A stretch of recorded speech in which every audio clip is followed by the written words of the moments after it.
네, 전국의 가장 뜨거운 현안을 여야 의원 두 분과 이야기 나눠보는 최고의 정치. 오늘도 여야 의원 두 분 나오셨습니다. 더불어민주당 진성준 의원님 나오셨습니다. 안녕하십니까? 네, 안녕하세요. 예, 국민의힘 성일정 의원님 나오셨습니다. 안녕하십니까? 네, 안녕하십니까? 네, 최경영의 최강시사 유튜브에 검색하시면 실시간 방송 보실 수 있습니다. 스마트폰 콩으로 보내시면 무료고요. 문자 참여는 짧은 문자 50원, 긴 문자 100원이 드는 샵9730 무료인 콩 어플 또는 유튜브에 의견 보내주시기 바랍니다. 예, 오늘 스튜디오 들어오시기 전부터 그 휴게실에서 굉장히 좀 설전이 오고 있는 것 같은데 방송에서는 가급적이면 좀 너무 격하게 싸우시지는 마시고요. 예, 예, 다 뭐 나라와 국민을 위하는 마음에서 그러시는 되는 거니까 일단은 그 50조 손실보상 50조 또는 김종인 위원장의 100조 윤 후보가 내놓은 윤석열 후보가 내놓은 손실보상 50조 이거를 뭐 액수가 어떻든 간에 이재명 후보 쪽은 그냥 국회에서 논의해서 지금 하자. 뭐 이런 입장인 것 같고요. 네, 그렇습니다. 예. 이것과 관련해서 국민의힘은 입장이 지금 명확히 정해졌습니까? 제가 볼 때는 이 손실 보상에 대한 45%의 국민들이 지금 나락으로 떨어진 거잖아요. 그럼요. 예. 그렇기 때문에 이 분들에 대해서 우리가 경제 활동을 할 수 있도록 다시 이 회복을 시켜줘야 되겠다. 희망을 드려야 되겠다. 이 이야기잖아요. 예. 이거를 선거 공약으로 내놓은 것이지요. 그래서 선거라고 하는 것은 이런 과정을 통해서 국민의 동의를 받으면 새 정부가 이 국민들한테 희망을 드릴 수 있도록 하겠다라고 해서 이 공약으로 내놓은 겁니다. 후보께서도 100조를 얘기를 하셨어요. 윤 후보께서도 예. 50조에는 직접 지원과 50조에 대해서는 간접적인 금융 지원을 통해서 하겠다 이렇게 얘기를 하셨고. 그래 그렇게 해서 100조를 이야기했군요. 그렇습니다. 이미 예. 100조를 말씀을 드렸습니다. 김종인 비대위원장께서 직접 지원하는 50조만 가지고 되겠느냐. 좀 더 100조까지는 생각을 해야 되겠다. 이런 말씀을 하신 거죠. 예. 제가 여러 가지를 한번 떠들어 봤습니다. 근데 천상 이제 예산의 지출 구조라든지 또 부족하면 국채를 발행할 수밖에 없을 텐데 이재명표 예산을 짠다 그러면서 6조 원에 이뤘었던 지역화폐를 30조까지 늘려놨었거든요. 이번에 늘렸단 말이죠. 예. 또 뉴딜 같은 데야 또 한 30조가 있어요. 그래서 이런 부분들을 또 다른 예를 들면 SOC 예산을 한 10%든 20%든 좀 그다음 년으로 수년을 하면서 좀 땡겨 쓴다든지 여러 가지 방법을 하면은 예산도 상당히 구조조정을 하면서 일정 부분 있을 수 있다라고 생각을 합니다. 그런데 의원님 그것을 언제 한다는 말씀입니까? 새 정부. 아니 뭐 새 정부에서 해야죠. 새 정부에서. 윤석열 후보가 50조 원 마련을 위해서 최대한 빠른 추경 편성이 필요하다 이렇게도 발언하지 않았습니까? 언제 한다는 말씀입니까? 자, 아니 정권 새로 잡으면 인수위 과정을 통해 가지고 바로 요청을 하면 됩니다. 네, 지금 하지 말고. 이 자체가 의원님, 국민적인 그러니까. 자 아니. 그러니까 진정성이 없다는 것입니다. 왜 진정성이 의원님 없습니까? 말씀하시는 것처럼 왜 없습니까? 지난 2년 동안 자영업 소상공인들이 그 정부의 방역 대책으로 인해서 희생과 고통을 겪어야 했지 않습니까? 그런데 지금 다시 확진자가 폭증하고 있고 오미크론이라고 하는 변이 바이러스가 생겨가지고 특별 방역 대책이 지금 시행되고 있잖아요. 이게 얼마나 장기화될지 모르기 때문에 지금 당장 지원이 필요하다. 라고 하는 것 아닙니까? 내년도 예산안에 이러저러한 소상공인 자영업자 지원을 위한 예산이 편성됐지만 지금 이런 확진자 폭증 상황이나 장기화될 거다라고 하는 상황까지 감안되지 않았지 않습니까? 그렇기 때문에 지금 시기에서 대규모 추경이 필요하다라고 하는 얘기들이 나오는 것 아닙니까? 그렇다면 새 정부가 출범하려면 5월 10일 날 출범하게 되는데 그때 추경 논의해가지고 언제 추경을 편성해서 지원하겠습니까? 앞으로 추경이 지원될 때까지 한 6개월 이상을 어떻게 버티라는 말씀입니까? 그러니 진정성이 없다는 겁니다. 이거는 저희들이 무슨 저작권 주장하지 않겠습니다. 윤석열 후보가 50조 원이 필요하다는 얘기를 먼저 했고 또 김종인 총괄위원장이 100조는 돼야 된다는 말씀하셨으니 그런 잘 생각하셨다고 생각합니다. 그런 선도적인 제기를 하셨으니까 지금 당장 논의해서 최대한 빠른 시간 내에 추경을 편성해서 지원하자는 것입니다. 여기에 선거 전략을 개입시킬 이유가 뭐가 있습니까? 정치적 유불리를 떠나서 국민을 위한 일이니까 하십시다. 그러면 국민의힘이 선도적으로 제기했다라고 하는 성과 공은 가져가실 수 있을 거예요. 그러니 미루지 말고 지금 하면 되지 않습니까? 윤석열 후보도 그렇게 얘기하고 있고요. 자, 지금 그 말씀을 하셨는데 정기 국회에서 예산안 통과된 게 언제죠? 지지난주 아닙니까? 그렇습니다. 얼마 안 됐습니다. 예. 이거 1월 1일 넘어가면 풀어야 합니다. 그때 네. 풀면 됩니다. 그리고 충분합니다. 일단은 우선. 그게 충분하지 않다는 것 아닙니까? 그렇습니다. 저도 그 말은 동의를 하는데 네. 상황 변화가 왔기 때문에 그거에 대해서 더 필요하면 더 할 수 있다 그러고 근본적 인식 구조는 이 45% 50%에 이르는 이 국민들한테 빨리 회복할 수 있도록 더 지원을 해야 되겠다라고 하는 거에 대해서 선거 공약을 내놔서 하자고 하는 건데 일단은 저는 민주당이 오히려 선거공학적으로 지금 현재 이것을 접근하고 있다고 생각을 해요. 그게 왜 선거공학입니까? 자, 야당이 50조 원 정도를 더 지원하자고 그러니까 민주당에서는 그걸 또 빨리 풀자고 그러거든요. 근데 예산안 통과된 게 엊그제예요. 그래서 이 예산안 어차피 1월 달 가면 풀게 돼 있습니다. 그거 풀고 그리고 또 선거를 통해서 심판을 받는 그 과정이에요. 자, 의원님. 그렇기 때문에 이 과정은 우리가 그 이후에 선거 치르고 나서 하면 큰 문제가 없습니다. 그래서 진정성이 없다는 말씀이고요. 지금 여당은 무슨 얘기냐. 이 돈을 빨리 끌어다가 어쨌든 빨리 돈을 풀어가지고 여러 가지 문제를 해결하고 선거에 도움이 될 거라고 생각하기 때문에 이 선거에 빨리 하자고 하는 것 같은데 그건 그렇게 급한 게 아닙니다. 그래서 우선 지금 책정돼 있는 내년도 예산부터 순차적으로 집행을 해가도 문제가 없을 거고요. 또 앞으로 큰 상황 변화가 있으면 그때 가가지고 여야가 합의하면 될 일입니다. 그렇기 때문에 그러면 그야말로 매표를 위해서 50조 100조를 말씀하신 것이나 다름없다는 말씀 같은데 후보는 근데 빨리 해도 괜찮다고 그러지 않았어요? 빠른 추경 편성 필요하다 이렇게 얘기했어요. 빠른 추경 편성 얘기를 하셨는데 예. 그거는 지금 현재 정기 국회에서 했었던 부분을 우리가 가면 되고요. 예. 또 만약에 급하면 예. 2월이든 어쨌든 이 예산 편성하는 과정이 정부가 편성권을 가지고 있지 않습니까? 그렇기 때문에 예산 편성할 때 시간이 꽤 걸립니다. 그러면 급하다고 하면 정말 급하다고 한다면 1월이든 2월이든 협의를 하면 3, 4월쯤 갈 수도 있겠지요. 그런 부분들을 염두에 두셨을 것으로 생각을 합니다. 의원님. 추경 편성권, 예산 편성권은 정부에 있죠. 그런데 작년 올해 여러 차례 추경이 편성되었습니다만 그 추경은 정치권에서 먼저 제기해서 정부가 그걸 수용해 가지고 추경을 편성해서 제안하지 않았습니까? 그러니까 정부 입장에서는 그간의 예산심사 과정에서도 보셨던 것처럼 상당히 소극적입니다. 재정 안전성을 무엇보다도 앞세우는 기획재정부이기 때문에 가급적이면 예산을 편성하지 않으려고 하고 추경을 편성하지 않으려 하지요.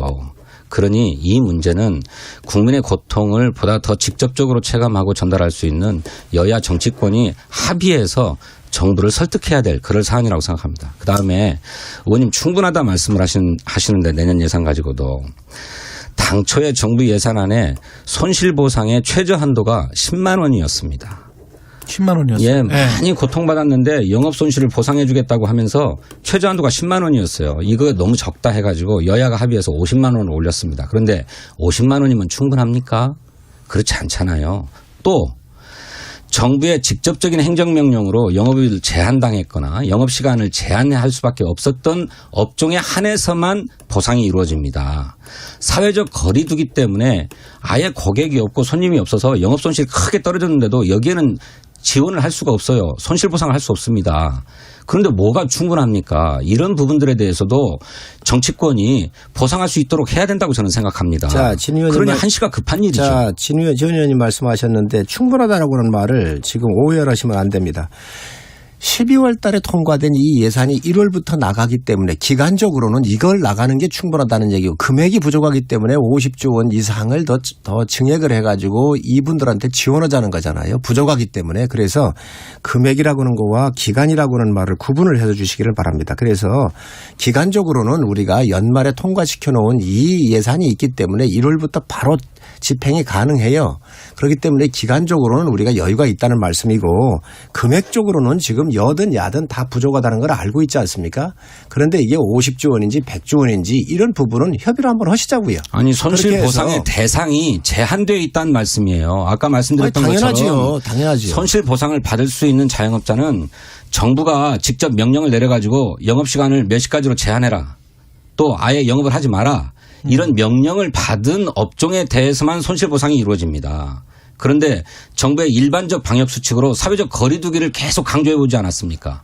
이 사회적 거리두기 때문에 길거리에 다니는 손님이 없고 또 식당에 가는 손님이 없는 이런 업종의 경우에는 손실보상을 전혀 못 받아요. 이거는 내년도 예산에도 편성되어 있지 않습니다. 그래서 전년도. 그런데 뭔 충분하고 기간을 말씀을 하십니까? 왜 전년도나 아니면 이거를 증명해낼 수 있는 그러한 그 지방 정부라든지 아니면 국세청의 이런 자료만 있다 하더라도 이런 부분들에 대해서 지원을 하자라고 하는 게 50조를 추가하면서 내놓은 아닙니다. 꼭 어떤 한정되어 있는 그러한 업종 말고 이러한 코로나로 인해서 피해를 보고 있는 사람들이 지방정부나 국세청에 신고했었던 그러한 기록만 있더라도 50% 정도에서는 먼저 지급을 하고 그 이후에 정산을 하자라고 해서 이러한 부분도 지원하자고 해서 50조 속에 포함이 돼 있는 부분인데 이러한 부분들이 돈이 부족하면 더 증액할 수 있다라고 하는 것이 김종인 비대위원장의 말씀이시죠. 김종인 위원장의 말씀입니까? 윤석열 후보의 말씀은 아니고 그거 좋은 생각입니다. 저 그렇게 해야 된다고 생각합니다. 코로나 이전 상황의 영업 실적과 코로나 이후의 영업 실적을 비교해서 영업 손실이 발생한 부분에 대해서는 100% 보상해야 된다고 생각합니다. 그리고 그 업종이 저희가 요구했었던 아닙니다. 그 업종이 행정명령을 직접 받은 업종 상관없이 사회적 거리두기로 인해서 코로나로 인해서 영업손실이 발생한 업종은 다 지원해야 된다고 생각합니다. 그리고 또 말씀하신 것처럼 선 지원하고 후 정산하자라고 하는 말씀도 옳은 말씀이에요. 그렇게 해야 된다고 생각합니다. 그런데 그걸 미룰 이유가 어디 있습니까? 그런데 왜 그러면 우리 국민의힘이 그런 입장을 가지고 있고 민주당이 그런 입장이니 지금 당장 협상하십시다. 국민의힘이 지속적으로 요구한 것을 왜 그동안 안 받았습니까? 이거 계속 우리가 요구를 했어요. 심지어 텐트를 치고 단식까지 하면서 욕을 했습니다. 정부가 재정 안정성을 들어서 계속 반대해왔지 않습니까? 그럼 정부는 정부를 설득해야죠. 그러면 여권이 책임져야지요. 왜 그게 여권만의 책임입니까? 정부 여당이 책임지는 거 아닙니까? 저희들도 물론 열심히 노력해야 되겠습니다만 역시 국민의힘은 그간에 재정 안정성이 굉장히 중요하다는 말씀을 계속하면서 저희들이 뭐라고 그랬습니까? 현금 살포하려고 한다. 선거를 겨냥한 선심성 현금 살포다. 이렇게 주장하지 않았습니까? 언제 야당 의견 잠깐만요. 진 의원님. 이제라도 합의해서 추진하시자고요. 자. 야당의 의견 언제 그렇게 존중했다고 알겠습니다. 지금 와서 그런 얘기를 하십니까? 아니, 존중하지 않습니까? 우리 국민의힘에서는 지금까지 이러한 업종들에 대해서 부족하니 정말로 많이 지원하자는 얘기를 끊임없이 요구를 했습니다. 그런데 그걸 안 들은 게 정부 여당입니다. 지금 와가지고 우리 당이 50조 정도 비롯해서 필요하면 더 추가해서 선거를 통해서 국민의 동의를 받아가지고 지원하겠다고 그러니까 지금 와가지고 이거 빨리 주자라고 지금 민주당이 치고 나온 거예요. 지금 하시자고요. 이거야말로 정말 정쟁이라는 거고요. 아니 그럼 한참 나중에 할 일을 지금 왜 공약하십니까? 지금 필요하니까 하자는 말씀 아닙니까? 그거를 국민적 동의를 받는 것이고 작년도에 우리가 올해 예산안이 통과가 됐기 때문에 1월부터 나갈 거 아닙니까? 우선 나가고 필요하면 우리가 정권 잡아서 하겠다는 거예요. 새 정부에서 해야 되겠다. 그렇습니다. 하시자고요. 아니 그거 하자고 하는 게 정쟁이라는 거예요. 그거 하라는 게 정쟁이라는 거예요. 어떤 정부든 새 정부에서 해야 되겠다는 말씀이고 지금 해야 된다라는 말씀이었습니다. 그 대구 경북 지역 순회 중인 이재명 민주당 후보 전두환 씨에 대해서 윤석열 후보랑 비슷한 이야기인 것 같은데요. 국민이 맡긴 총칼로 국민 생명 해치는 행위는 용서할 수 없는 중대 범죄지만 경제가 제대로 움직일 수 있도록 한 건 성과가 맞다. 이건 뭐 내놓은 안물 아니냐 이런 언론의 비판이 자연스럽게 나오는데 어떻게 보십니까? 윤석열 후보의 발언하고는 다른 얘기라고 저는 생각합니다만 어쨌든 저 개인적으로는 뭐 불필요한 말씀이었다 이렇게 생각합니다. 그런데 윤석열 후보는 쿠데타와 5.18만 빼면 전두환이 정치 잘했다고 하는 평가가 많다 이런 얘기를 했어요.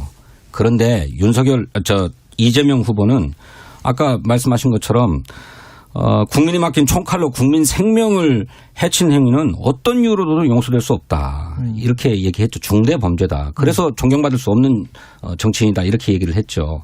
다만 그 정권도 공과가 있다. 그중에 3조 호황이라고 하는 세계적인 경제 환경을 이용해서 경제가 지속적으로 성장할 수 있도록 한 것은 평가돼야 된다. 이런 말씀입니다.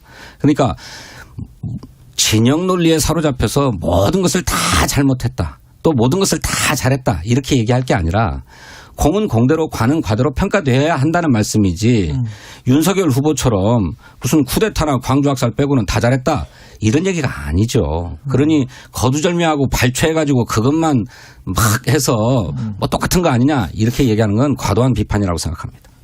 참, 이재명 후보의 가벼운 입이 문제지요. 일관성이 있습니까, 지금? 아침에 한 얘기 틀리고 저녁에 하는 얘기가 틀립니다. 한두 가지 아니지 않습니까? 존경하는 박근혜 대통령 했다가 존경하는 줄 알았더니 진짜 존경하는 줄 알았다. 존경한다고 얘기하니까 정말 존경하는 줄 아는가 보다 이렇게 얘기를 하시질 않나. 정말 있을 수 없는 이런 그 여러 가지 말들이 조변석계로 변하고 있습니다. 이걸 누가 믿겠습니까? 아니 지금 우리 진 의원님 말씀 주셨는데 전두환 쿠데타와 5.18을 빼면 경제는 잘한 부분에 대해서 인정할 수 있는 거 아니냐라고 윤석열 후보가 얘기한 거 맞습니다. 언제 경제라고 얘기했어요. 그 그것 빼고는 전체를 다 잘했다라고 얘기했죠. 아닙니다. 사람을 잘 쓰면 사람을 인재를 골고루 잘 쓰면 경제 같은 경우 잘하더라 이렇게 얘기를 했는데 지금 그렇게 그 전두환 대통령 비난하고 5.18 현장에 가가지고 발로 그걸 밟고 넘어갔었던 그런 후보가 또 표를 앞에 두고 가가지고 3조 호황을 잘 이용한 것은 잘했다라고 또 얘기를 했더라고요. 그런데 저는 그 평가가 옳다고 봅니다. 이번에 평가한 거 옳다고 봅니다. 그러면 광주에 갔었을 때의 언행하고는 같은 땅에서 벌어지고 있는데 국가 지도자가 그렇게 하면 되겠습니까? 일관돼야지요. 성 의원님, 윤석열 후보의 발언은 그런 게 아니었습니다. 지금 그냥 이렇게 대충 이렇게 해가지고 물타기 하려고 하지 마십시오. 지금 전 의원님은 그렇게 얘기를 하시겠죠. 그래서 국가 지도자는 일관성이 있어야 된다. 지금 너무 일관성이 없다. 이 지역에 가서 이 이야기하고 저 지역 가서 또 다른 얘기하면 되겠습니까? 저는 진짜 국가 지도자로서 지금까지 언행으로 봤었을 때 너무 불일치하다. 아니 이재명 후보가 어떤 이유로도 용서될 수 없는 중대 범죄다 이렇게 규정했습니다. 그러면 그렇게 계속 가시면 됩니다. 그러니까요. 그 점도 분명하게 했다는 점을 말씀드리는 것이고. 그러면 그 견지를 계속 가셔야지. 다만 우리 국민의힘이 문재인 정부의 모든 것이 다 잘못됐고 정권을 심판해야 되고 교체해야 되고 하는 것과 똑같이 어떤 정권도 모두 잘못한 것만 있을 수는 없는 것이다. 잘한 것은 잘한 것대로 평가되어야 된다라고 하는 점을 말씀드리는 거예요. 그것이 객관적이고 사실에 입각한 평가 아닙니까? 진영 논리에 사로잡히지 말자라고 하는 정치적 유연성을 보인 거라고 생각합니다. 자기가 잘하면 유연성이고 유리하면 불리하면 유연성이 아닌데 박정희 대통령도 그렇습니다. 쿠데타로 국정을 파괴했으며 또 인권을 침해한 독재자라고 비난을 했었거든요. 그렇죠. 네. 그래놓고 나서 이번에 가지고 산업화에 대해서 공이 있고 상당히 훌륭한 지도자라고 얘기를 했는데 이것도 또한 유연성이겠지요. 그렇죠? 아니, 객관적으로 평가하는 겁니다. 그거 인정하지 않으십니까? 전에 평가한 걸 이렇게 독하게 평가를 했습니다. 그래서 저희 당이 평가할 때 노무현 대통령이나 김대중 대통령 평가할 때 다 우리는 공과를 평가해 왔습니다. 저 또한 그렇습니다. 자, 그런데 말씀이 너무 많으시니까 제가 미처 반론할 기회가 전혀 없어서 참 유감인데. 지금까지 얘기 많이 했는데 뭘 그러십니까? 성 의원님. 독하게 평가를 할 대목도 있고 또 좋게 평가할 대목도 있는 거죠. 독하게 평가했으면 잘한 일도 독하게 평가해야 됩니까? 그런 건 아니질 않습니까? 문제는 일관성이 있어야 한다는 거예요. 어느 지역이든. 일관성이 있어야죠. 자, 그런데 그렇게 독하게 평가하면서 오던 사람이 이제 표 때문에 가가지고 거기에 가가지고는 그렇게 인권 침해한 독재라고 얘기했더니 산업화에 공이 있다? 경제는 3조 호황을 가지고 경제를 잘 이끌었다 이렇게 얘기하는 것이 과연 그러면 옛날에 그 비난할 때 양비론적 측면에서 두 가지를 다 평가했어야 됩니다. 표를 앞에 놓고 지금에 와가지고 이러한 또 잘한 부분을 평가한다고 하면 어느 지도자가 되겠어요? 어떤 지도자가 되겠어요? 아니 독재자를 독재자라고 하는 것은 당연한 거고요. 그 독재자가 시행한 것 중에 잘한 정책은 잘한 정책대로 평가돼야 되죠. 노태우 정부도 마찬가지 아닙니까? 그러니까 물론 선거 상황이라고 하는 것이 있습니다. 그 선거를 당연히 염두에 뒀겠죠. 어떻게 염두에 두지 않겠습니까? 그렇지만 여기서 이재명 후보가 얘기하고자 하는 것은 합리적 핵심입니다. 우리 모두가 진영 논리에 매몰되어서 전부 아니면 전무다 하는 식으로 평가하지 말고 잘못한 것은 잘못한 것대로 엄정하게 평가하고 또 잘한 것은 잘한 것대로 인정해 주자라고 하는 말씀이죠. 그것은 비단 전두환 정권에만 해당하는 문제가 아니고 뭐 문재인 정부, 박정희 정부, 노태우 정부, 뭐 이명박 박근혜 정부도 다 마찬가지라고 저는 생각합니다. 예. 여기까지 하시고요. 제가 하나만 말씀 마지막으로 마무리하겠습니다. 이재명 후보가 지금 현재 말에 대해서 신뢰성을 못 가져요. 국토부 유세 다 매겨가지고 기본소득으로 쓴다고 하지 않았습니까? 또 전국민 재난지원금 준다고 하지 않았습니까? 기본소득 준다고 하지 않았습니까? 다 이것을 다 하루아침에 뒤집습니다. 이 역사를 평가하는 것, 각 지도자를 평가하는 것 굉장히 중요합니다. 이재명 후보가 늘 뭐라고 하고 있습니까? 역사에 대한 통찰력이나 평가 이 부분에 대해 강조하지 않았습니까? 표를 앞에 두고 이 지역에 가가지고 옛날엔 그렇게 비난했던 지도자들을 지금 와가지고 표 앞에서는 또 다른 평가를 한다고 그러면 문제가 있다고 하는 것이죠. 네네. 늦게나마 저는 그런 평가했다고 하는 것은 잘했다고 생각하는데 그게 자기 이득이 눈앞에 오니 평가하는 거 하고 이득하고 관련 없었을 때 평가했던 거하고 너무 틀리다. 네, 알겠습니다. 이득 앞에 놓고 나한테 유리한 평가만 하는 것이 과연 지도자가 맞는가. 이런 부분들이 앞으로 국가 운영을 할 때 문제가 있다고 보는 것이죠. 네, 알겠는데 우리 윤석열 후보는 그렇게 믿고 말고 할 얘기조차도 안 하고 있다는 거예요. 국정 현안이나 역사에 대한 식견이나 어느 것 하나도 무슨 평가할래야 평가할 수 있는 근거가 전혀 없는 게 문제예요. 그런 얘기를 좀 해서 저 사람을 믿을 만한 사람인지 또는 못 믿을 사람인지 평가나 좀 할 수 있게끔 해 주십시오. 지금 진 의원님께서 말씀하시는 것은 너무 감정적으로 얘기하시는 것 같다는 말씀을 드리고요. 우리 후보께서는 그런 평가 많이 하셨습니다. DJ 평가 상당히 후하게 하고 계십니다. 안 들으셨습니까? 아니 정치 하시면서 그런 평가 안 들으십니까? DJ 굉장히 높게 평가하시고 국민 통합했던 거 다 평가하셨습니다. 그런데 왜 안 했다 그러십니까? 안 했으면 질문을 던지십시오. 평가만의 문제가 아니잖아요. 전두환도 다 잘했다고 얘기했던 분이잖아요. 뭘 잘했다 그래요. 왜 그렇게 얘기했습니까? 아이고 뭘 그렇게 1175님 평가는 국민이 하겠습니다. 의원님들 이렇게 말씀을 하셨고요. 다주택자 양도소득세 완화 방안까지도 지금 이재명 후보가 생각을 하고 있나요? 당과 협의 중이라는 그런 이야기가 나오고 있고요.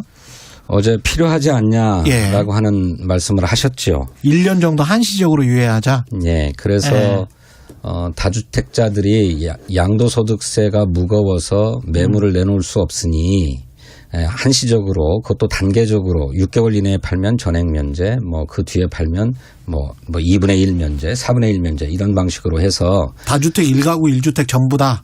다주택자의 경우. 1가구 1주택은. 1가구 1주택은 뭐 많이 면제가 돼 있는데요. 이미 많이 면제가 돼 있으니까. 그것도 그렇게 할 수 있을 것입니다. 다주택자만이 아니라. 그런데 그것은 후보의 구상이고요. 이걸 실제적으로 어떻게 할 것인가 하는 문제는 정책 라인에서 검토할 것이라고 봅니다.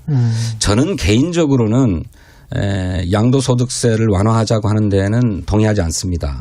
그럴 이유가 없다고 생각하고 또 집을 팔아서 그만큼 소득을 많이 불로소득을 얻었으면 그에 상응하는 세금을 내야 된다. 그것이 조세정에 부합하는 일이다. 저는 그렇게 생각하는데 이재명 후보는 현재 집값이 하향 안정세로 들어서고 있는 국면이니 이런 것을 조금 더 가속화시키기 위해서 매물을 유도해야 되는 게 아니냐 하는 생각을 갖고 계신 것 같습니다.